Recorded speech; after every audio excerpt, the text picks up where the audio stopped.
오늘이 7월 첫째 주일입니다. 7월 2일 2017년도 우리가 반환점을 돌았습니다.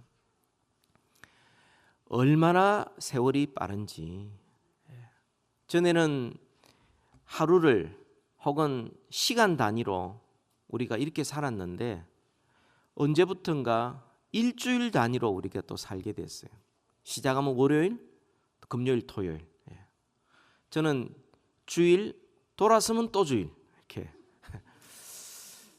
근데 아마 조금 더 지나가면 이게 일주일 단위가 아니고 월별로 넘어가는 것 같아요. 마치 하루처럼 1월 다음에 2, 3, 4, 5, 6 그리고 또 7월 또 조금 있어 보세요. 8, 9, 10, 11, 12월하고 2018년 1월을 또 우리가 맞이하는, 얼마나 세월이 빠른지 모릅니다. 이런 빠른 세월 속에 우리는 내가 하고 싶은 것 다 하고 또 이것저것 다 해보면서 살아가기에는 우리 시간이 너무 짧고 우리 가진 재원이 너무 제한되어 있습니다. 그런 점에서 우리는 좀 더 중요한 것에 좀 집중하려는 그런 결단이 있어야 되겠고, 좀 덜 중요한 부분에 대해서는 우리 좀 과감하게 정리하는 이런 용기도 우리에게 있어야 하겠습니다. 어제부터 시작된 7월 1일부터 시작된 매일 성경이 우리 7, 8월 동안 갈라디아서, 민수기, 시편 이렇게 시작되는데요. 하나님께서 또 이 말씀들을 통하여서 우리에게 어떤 것을 말씀해 주실지 정말 기대를 많이 하고 있습니다. 여러분, 제가 늘 여러분들에게 질문하는 것이지만 오늘 또 질문을 해야 하겠습니다. 여러분, 기독교와 다른 종교가 무엇이 다릅니까? 어떤 차이점이 있습니까? 모여서 예배드리고 기도하고 찬양하고 봉사하고 직분 있고 전도하고 선교하는 거, 여러분 다른 종교에 없습니까? 다 있습니다. 뭐가 그러면 기독교와 다른 종교가 다릅니까? 좀 더 다르게 말씀드리면 기독교만이 가지고 있는 독특한 특징이 뭡니까?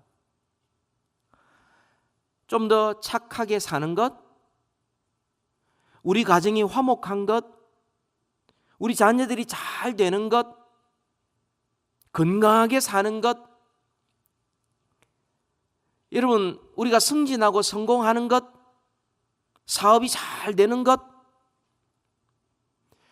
여러분 이것이 기독교의 특징입니까? 다른 종교는 그런 게 없습니까? 그들의 기도 가운데, 그들의 바람 가운데 없습니까? 우리가 이런 질문들을 좀 과감하게 우리 자신에게, 우리 교회 앞에 또 던질 필요가 있어요. 뭐가 다르냐? 똑같이 뭔가 보상을 바라고, 뭐 건강하기를 바라고, 아이들 잘 되기를 바라고, 행복하기를 바라고, 가정이 평안하기를 바라고, 뭐냐 아무 문제가 없기를 바라고 이러면서 살아가는 이런 모습과 다른 종교나 혹은 종교가 없는 사람들의 그 모습과 뭐가 다르냐는 거예요. 여러분, 다른 것과 구별된 기독교만의 독특한 면을, 그 특성을 우리는 붙잡아야 합니다. 이 핵심을 붙잡아야 합니다. 그렇지 않으면 우리가 평생 교회를 다니고 신앙생활을 한다 할지라도 별 차이가 없어요. 여러분, 어제 우리가 갈라디아서를 우리가 살펴보았는데요. 거기에 보면 1장 6절부터 9절까지 해서 다른 복음이라는 게 나옵니다. 다른 복음. 그리고 대조되는 것이 그리스도의 복음이에요. 이게 바로 기독교의 특성을 우리에게 보여주는 것입니다. 여러분, 다른 복음은 한마디로 말하면 인간의 공로와 행위와 선행으로 말미암아 구원에 이르는 것이고, 그리스도의 복음은 바로 하나님께서 우리에게 주신 은혜로 말미암아 선물로 우리에게 주어진 구원을 말하는 것이죠. 생활 방식이 완전히 다릅니다. 다른 종교 혹은 하나님을 모르는 사람들은 자기의 노력과 수고 이런 것들을 통하여서 그 모든 종교 생활을 유지하려고 그러고, 또 신앙 생활 자체는 의무감에서 안 하면 안 되니까 혹시 내가 구원 못 받을까 싶어서 그래서 그렇게 하는 것이고요. 기독교는, 그리스도의 복음은 우리에게 이미 주어진 구원에 감사하여 예배하고 기도하고 선교하고 구제하고 봉사하는, 이게 바로 기독교의 독특성인 것입니다.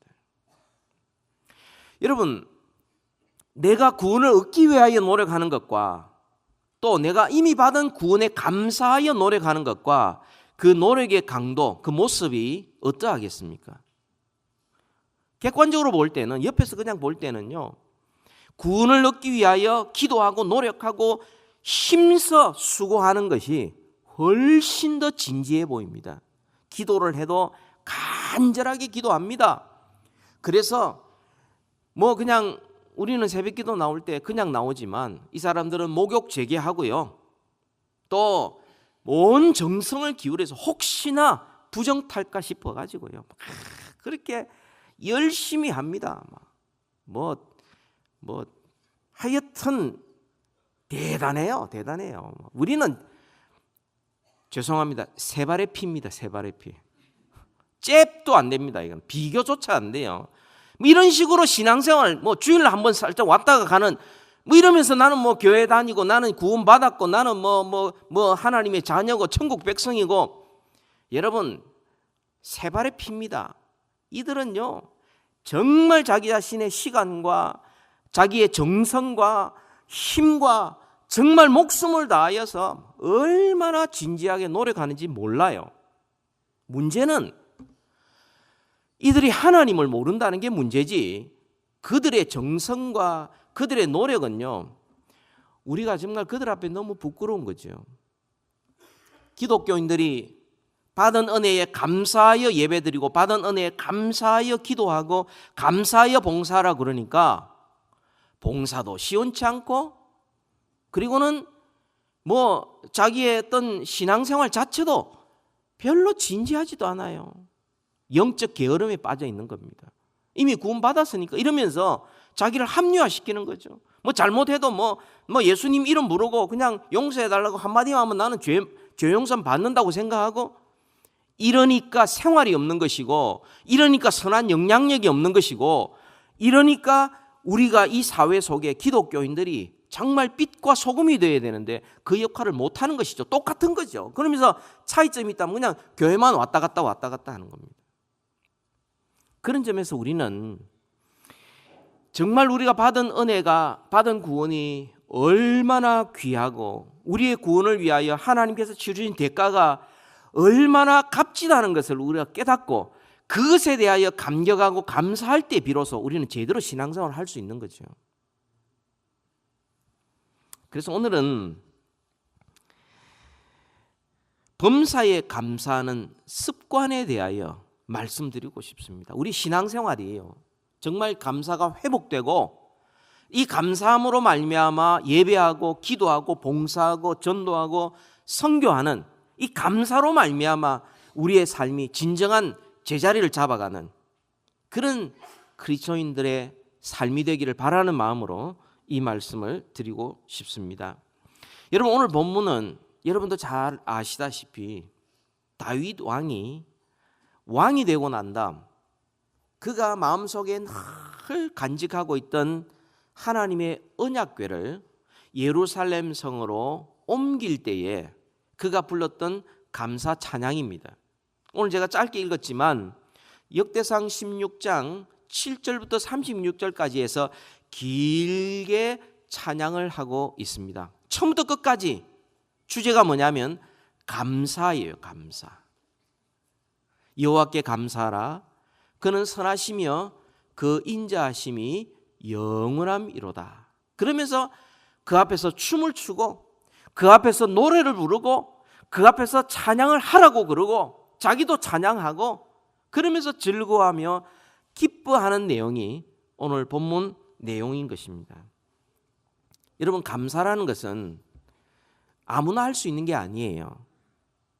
우리가 흔히 생각할 때 우리에게 뭔가 좋은 일이 생기면 참 배부르다, 좋다, 감사하다. 여러분, 이것을 감사라고 말하지 않습니다. 그건 본능적으로 그냥 반응하는 거예요.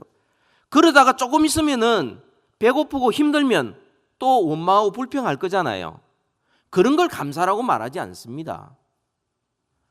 감사라는 것은 우리 속에 습관적으로 또 우리 깊은 의식 속에서 저절로 자연스럽게 어떤 상황 속에든지 우리 속에 습관을 따라 나오는 것을 감사라고 말합니다. 여러분, 불평이 습관이듯이 감사도 습관입니다.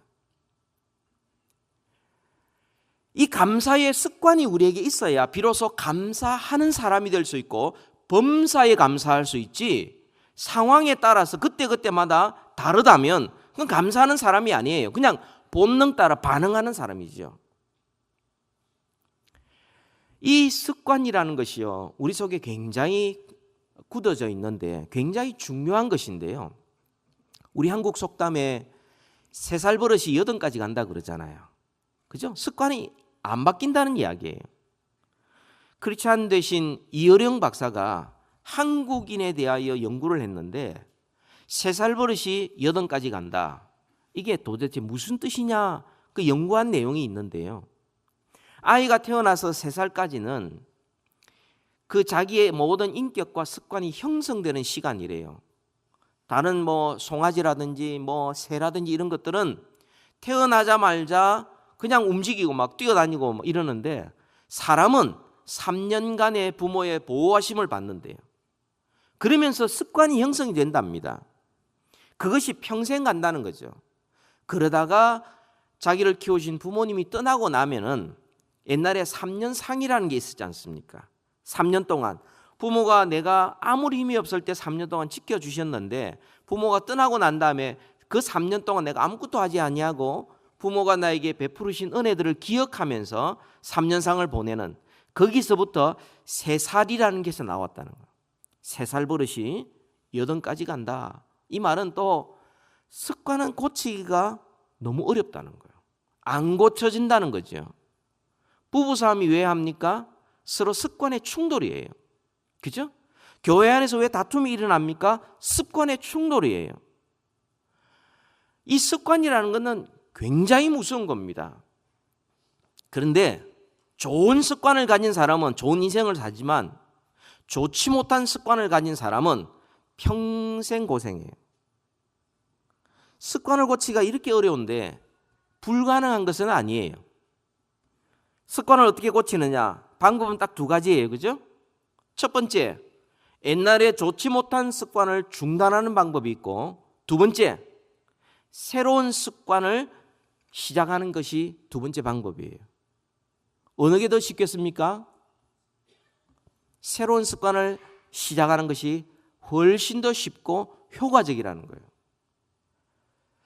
옛날 습관을 중단하면 사람이 금단 현상이 일어나요. 꼭 술이나 담배 이야기하는 거 아닙니다. 습관대로 하지 않으면 굉장히 불편함을 느낍니다. 그게 잘못된 것일지라도. 그런데 새로운 습관을 우리가 들인다면, 좋은 습관을 들인다면 최소한 3주, 21일이죠. 그동안 계속 반복하면 새로운 습관을 시작할 수가 있대요. 그로부터 1-2달 정도 더 가면, 지속하면 그것이 안정적으로 우리의 습관이 될 수 있다는 거죠. 그러니까 굉장히 어렵지만 새로운 습관을 가지는 것이, 그것이 곧 습관을 바꾸는 것이고, 범사에 감사하는 습관도 마찬가지입니다. 우리가 범사에 감사하는 이 습관을 우리가 가질 때 우리는 감사하는 자가 될 수가 있는 것이죠. 자, 그렇다면 어떻게 하면 우리가 범사에 감사하는 습관을 가질 수가 있는가? 오늘 2가지를 말씀드리고 싶습니다. 첫 번째로는 관점을 바꾸는 것입니다. 바라보는 안목을 바꾸는 것이죠. 그 바라보는 해석, 그것을 바꾸는 것입니다. 오늘 본문 34절을 보십시오. 여호와께 감사하라. 그는 선하시며 그의 인자하심이 영원함이로다. 하나님은 선하시고 그 인자하심이 영원하기 때문에 하나님께 감사하라, 이렇게 말하고 있습니다. 여러분, 이 하나님의 선하심과 인자하심을 모르는 사람들은 감사할래야 감사할 거리가 없어요. 근데 다윗은 하나님의 선하심과 인자하심을 보았고, 그래서 하나님 앞에 감사할 수 있었어요. 여러분, 다윗의 생애를 보면은 기가 막힌 인생이에요. 다윗의 인생이요, 감사가 저절로 나올 만큼 편안한 인생이 아니었습니다. 우리 한번 잠시 살펴볼까요? 여러분, 다윗이 그 집안에 사무엘 선지자가 이스라엘의 왕을 삼기 위하여, 기름 붓기 위하여 그 집을 찾아왔을 때 다윗은 거기서 제외됐습니다. 그의 아버지와 형제들이 그 사무엘 선지자를 맞이하면서 다윗을 양치는 데 보내버렸어요. 그리고는 자기들끼리 영접하고 자기들끼리 줄 서 있는 거예요. 이 중에서 왕될 사람에게 기름 부으라고. 아니, 아버지가 그럴 수 있습니까? 형들이 그럴 수 있습니까? 요즘 말로 엄청 상처받았을 거예요. 나는 막 상처받았다. 우리 부모가 그럴 줄 몰랐고 우리 형들이 그럴 줄 몰랐고 막 너무 섭섭하다, 이렇게 안 했겠습니까? 자기만 속 뺐는데. 그것뿐만 아니에요. 아버지가 어느 날 심부름을 시켜가지고 형들이 있는 데로 가보라 그러니까 형들이 전쟁터에 가 있는데 가보니까 골리앗 앞에서 그냥 맥을 못 추고 있는 거예요. 하나님의 이름이 모독을 받는 줄 알고 그 앞에 나가 자기가 싸우려고 했을 때 다윗을 제일 욕하고 방해한 사람이 누구죠? 형제들이에요. 형들. 너는 집에나 있지 왜 여기 와서 왜 이렇게 부끄러움을 당하게 하고 너 같은 자가 무슨 짓을 한다고 그러면서 욕도 하고 방해도 하고 그랬습니다. 형들이. 여러분, 자라면서 형제들에게 상처 없습니까? 아니, 어떻게 그럴 수가 있지 나를. 결국 그걸 우겨가지고 골리앗을 무찌름으로 인해서 형들을 목숨도 구하고 그 다음에 그 나라도 구했지 않습니까? 근데 그 가운데서 형들한테 제일 상처를 많이 받았어요. 조금 더 컸습니다. 사울 왕을 다윗은 마음을 다하여 섬겼어요. 그런데 돌아온 것은 자기를 죽이려는 협박이었어요. 살해 위협이었어요. 창이 날아오고요. 그 사울왕을 피하여서 광야로 동굴로 숲속으로 막 숨어 다니는데 군대를 몰고 와가지고 죽이려고 모든 방법을 다 기울였습니다. 여러분, 다윗이 사울왕에게 한 일이 뭡니까? 정성을 다하여 마음을 다하여 사울왕에게 충성한 것밖에 없는데 돌아온 것은 자기를 죽이려고 그러는 거예요. 목숨이 왔다 갔다 하는 그런 상황이었어요. 얼마나 억울하겠습니까? 얼마나 섭섭하겠습니까? 여러분, 그것뿐만 아닙니다. 다윗이 왕이 되었어요. 왕이 되어가 있는데 자기가 제일 사랑하고 아끼던 아들 압살롬이 반역을 했습니다. 보통 반역입니까? 자기의 후궁을 다 범하고 말이죠. 그리고는 자기를 완전히 도망가게 만들어서 수치를 당하게 만드는 가장 사랑했던 자식, 원수였어요. 원수요. 여러분, 이 정도 되면은 다윗이요 억울해서 아마 화병으로 넘어갔을 거예요. 여러분 같으면 안 그러겠습니까? 그렇게 잘 대해주고 그렇게 충성하고 맡은 일에 충성했는데 돌아온 것은 그냥 자기를 힘들게 하고 상처 주고 어렵게 만들고 막 온갖 자기 인생을 그냥 낭비하게 만드는 그런 시절을 보냈지만 다윗은 그 모든 상황 속에서 한 일이 뭡니까?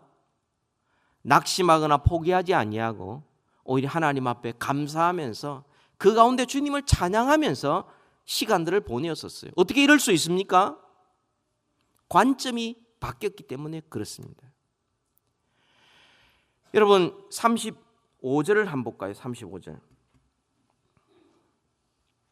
너희는 이르기를 우리 구원의 하나님이여 우리를 구원하여 만국 가운데서 건져내시고 모으사 우리로 주의 거룩한 이름을 감사하며 주의 영광을 드높이게 하소서 할지어다. 그렇게 말합니다. 뼛속 깊이 상처가 남을 수 있고 얼마든지 원망할 수 있는 그런 상황이었지만 그는 하나님의 관점에서 그 상황과 사람들을 바라보기 시작했습니다. 그러면서 그의 입에서 무엇이 고백되느냐 하면 이 모든 것은 하나님의 손에 있고 하나님이 나를 건지시고 하나님이 나에게 은혜를 베풀어 주셨다. 그래서 감사한 거예요. 실제로 그가 기름 부음을 받을 때부터 아버지와 형제들은 완전히 제쳐놓고 다른 형제들이 줄 앞에 섰는데도 불구하고 하나님께서 주권적으로 개입하셔서 그에게 기름 부으셨어요. 사울이 그를 죽이려고 온갖 노력을 다했지만 하나님께서 극적으로 그를 지켜 보호해 주신 겁니다. 사울이 나를 죽이려는 데 집중하지 아니하고 하나님이 나를 지켜 보호해 주셨다는 관점의 변화가 그로 하여금 하나님 앞에 감사할 수 있게 한 것이죠. 지나고 보니까 자기가 그동안 모든 고생하고 수고했던 것이 바로 하나님께서 왕으로 세우시기 위한 하나님의 훈련 과정이었다는 것을 깨닫게 된 겁니다. 그래서 하나님께서 역사하시면 인간이 아무리 노력해도 안 되고 하나님의 뜻대로 이루어지는구나, 그걸 알게 됐고요. 자기의 자식을 왕으로 삼으려고 아무리 해도 하나님께서 정하신 그 사람을 왕으로 세우시는구나, 하나님께서 이 나라의 주인이시구나, 이 나라의 역사를 하나님이 이끌어 가시는구나, 그것을 깨닫게 되니까 그의 입에서 오히려 감사 찬송이 나올 수 있게 된 거예요. 여러분, 우리도 마찬가지입니다. 만약에 우리가 상황을 보고 사람만 바라본다면 섭섭한 일 많죠. 원망할 일 많죠.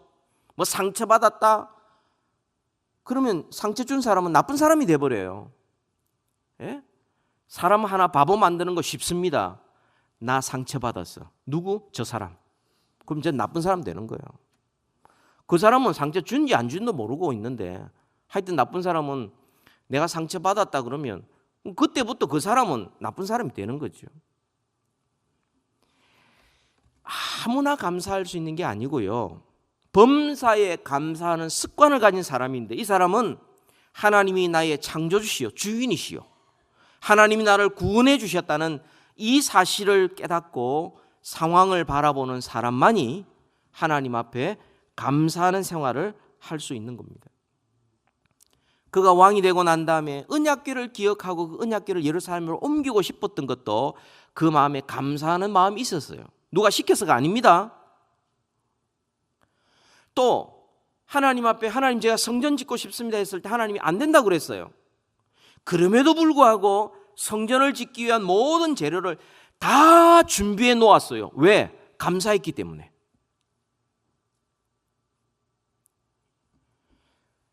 하나님의 언약궤가 예루살렘 성에 들어오니까 자기의 옷이 풀어지는지도 모르고 그 앞에서 춤을 췄어요.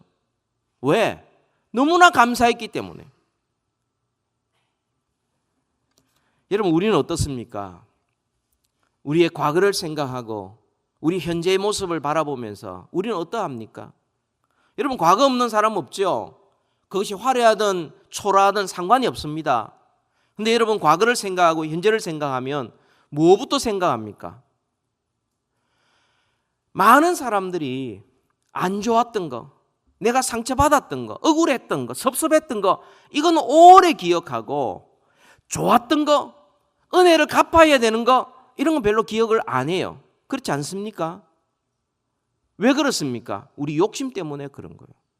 욕심은 끝이 없어요. 감사를 방해하는 가장 큰 방해꾼이 바로 인간의 욕심이라는 겁니다. 내가 어떤 것을 원했는데, 저것만 가지면 너무 좋겠는데, 그래서 원했는데, 그걸 가지면 어떻게 되죠? 하나님 앞에 감사하고 사람들 앞에 감사하기보다 금방 또 다른 것을 원합니다. 그죠? 원하고 욕심 따라가다가 결국 불행의 늪에 자기 스스로를 밀어넣는 것입니다. 여러분 한번 생각해 보십시오. 어린아이가 태어나기 직전에 우리의 감사 제목이 뭡니까? 다른 것 하나도 없어. 건강하게만 태어났으면 좋겠어. 그러지 않습니까? 그죠? 근데 아이가 태어났어요. 그러면 뭐라고 그럽니까? 이 기저귀 빨리 뗐으면 좋겠다 그러죠. 그럼 아이 기저귀 뗐어요. 그럼 아이들이 뛰어다닙니다. 빨리 학교 나갔으면 좋겠어 그래요. 그죠? 학교 갑니다. 그럼 또 어떤 욕심이 생기죠? 공부를 잘해야지. 예? 전에는 개구장이라도 좋다. 튼튼하기만 자라도 하다가는 그거는 당연한 거고 공부를 잘해야죠. 공부를 잘해요. 그럼 또 어떻게 합니까? 공부만 잘하면 뭐해? 성격도 좋아야 되고 리더십도 있어야 되고 운동도 잘해야지. 그렇지 않습니까?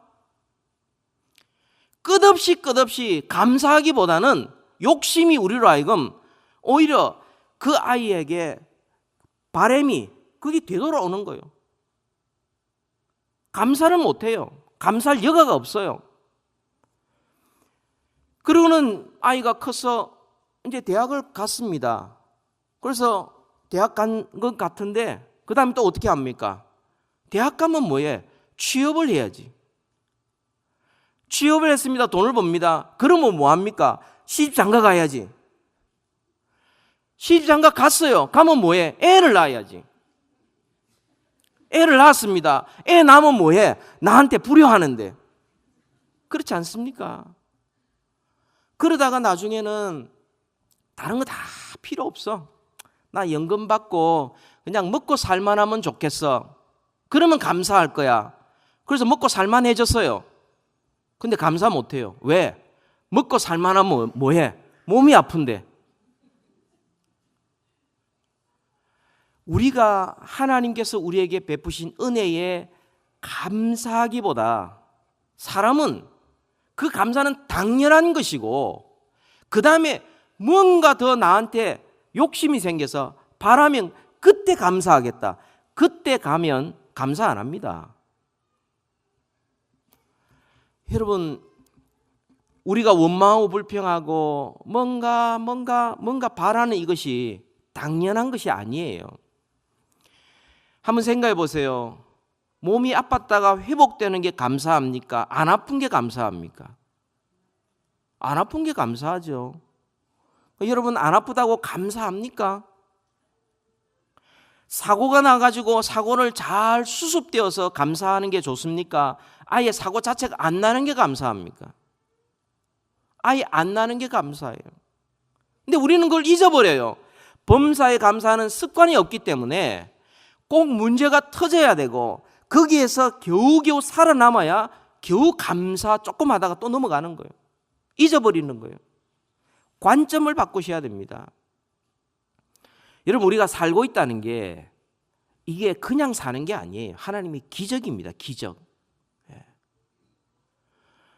기적 아닙니까?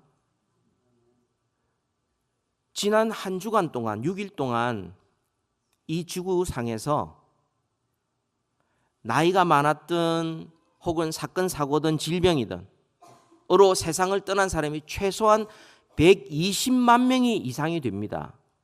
120만 명이 세상을 떠났어요. 그들이 우리보다 이렇게 뭔가 약해서 그들이 뭔가 우리보다 못해서 아닙니다. 누구든지 그런 걸 만날 수 있는데 하나님께서 우리를 한 주간 동안 지키시고 보호하시고 공급해 주셨지 않습니까? 어떤 한 분을 우리 정기섭 집사님 오늘 오셨는데 너무 감사하죠. 그 건강하고 운동 잘하는 분이 자리에서 일어날 수가 없었대요.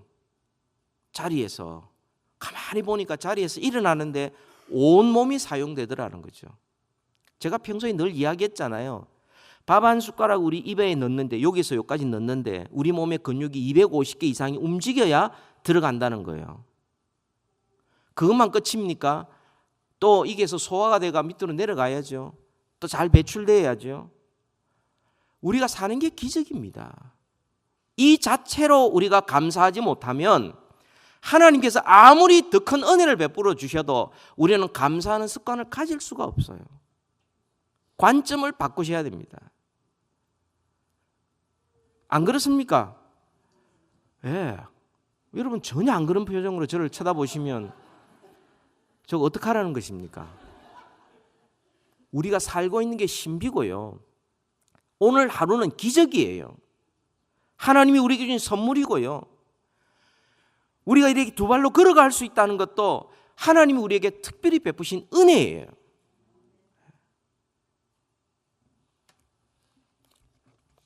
여러분이 지금 교회에 와 있다는 것은 기적 중에 기적이에요. 몸이 건강해야 올 수 있죠. 마음이 교만하지 않아야 교회에 올 수 있지요. 영혼이 어리석지 않아야 정말 우리의 예배를 받으실 분이 누구며 우리가 의지할 분이 누군지를 알아야 우리가 이 자리에 하나님 앞에 예배할 수 있는 겁니다. 여러분이 교회 주일날 나오는 것이 또 한 주간이 아니라 이거는 기적이에요. 여러분이 볼 수 있다는 것, 여러분이 저를 볼 수 있다는 것도 기적이고요.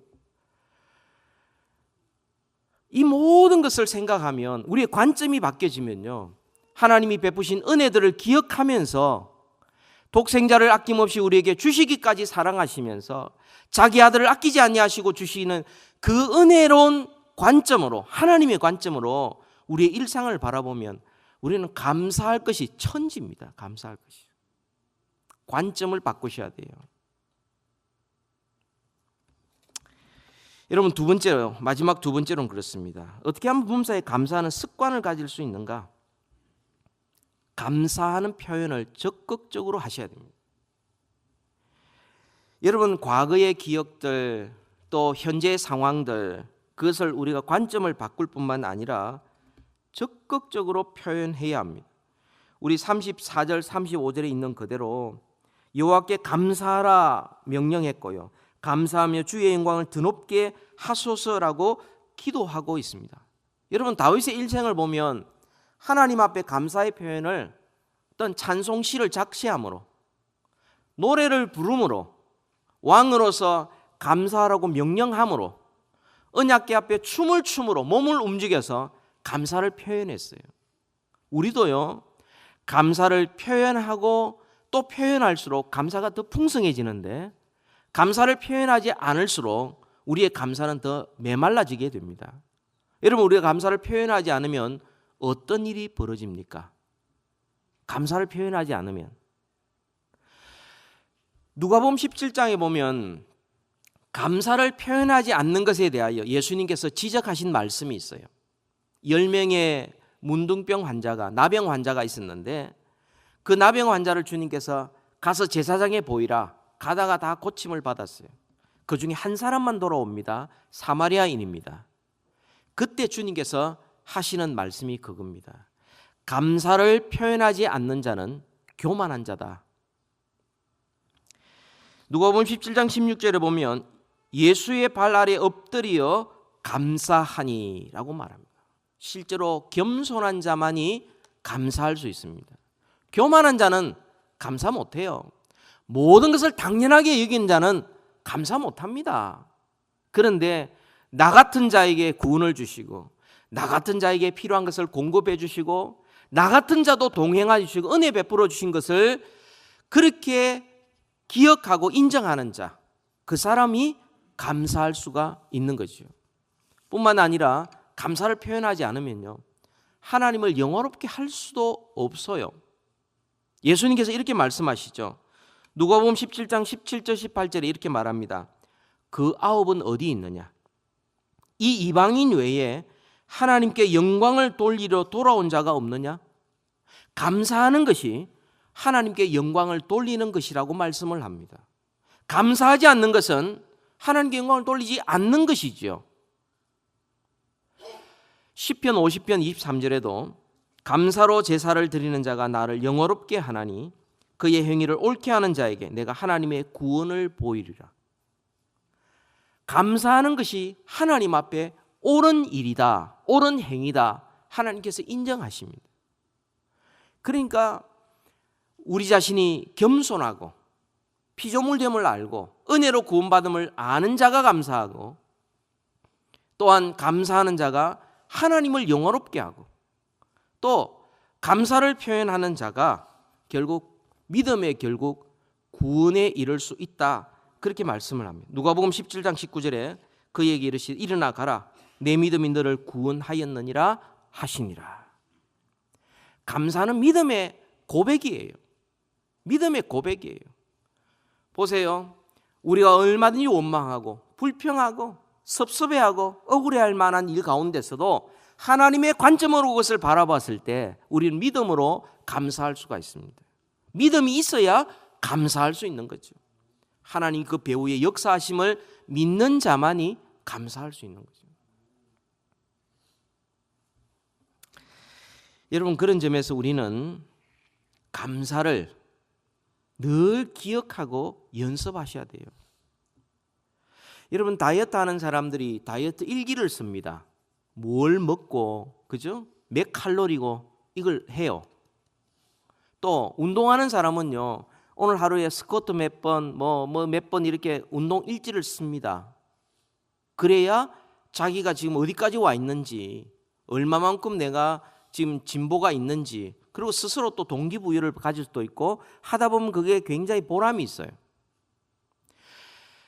여러분, 우리가 감사하는 것도 그냥 감사하는 마음만 갖고 있지 말고 감사를 표현하고 감사를 기록하셔야 돼요.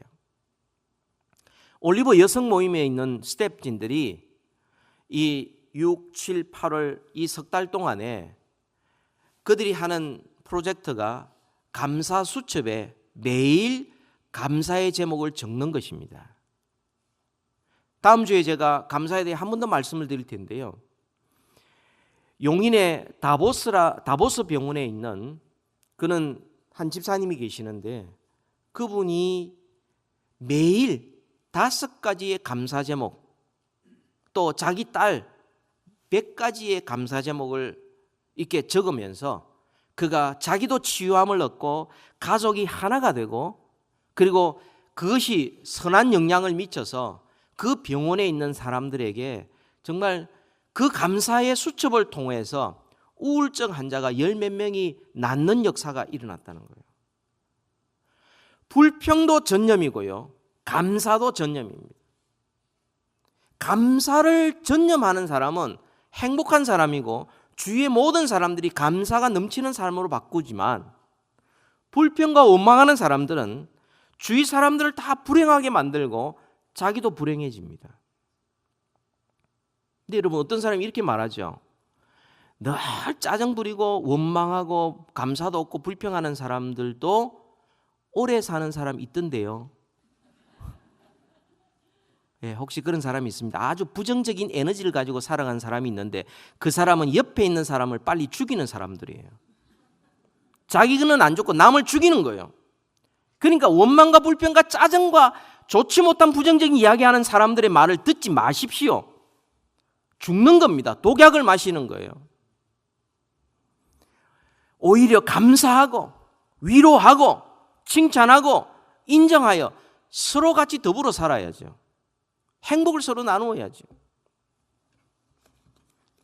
원망과 비판은요, 가만히 두어도 들풀처럼 무성하게 자라지만 감사는 장미꽃처럼 물을 주고 가꾸어야 비로소 꽃이 핍니다.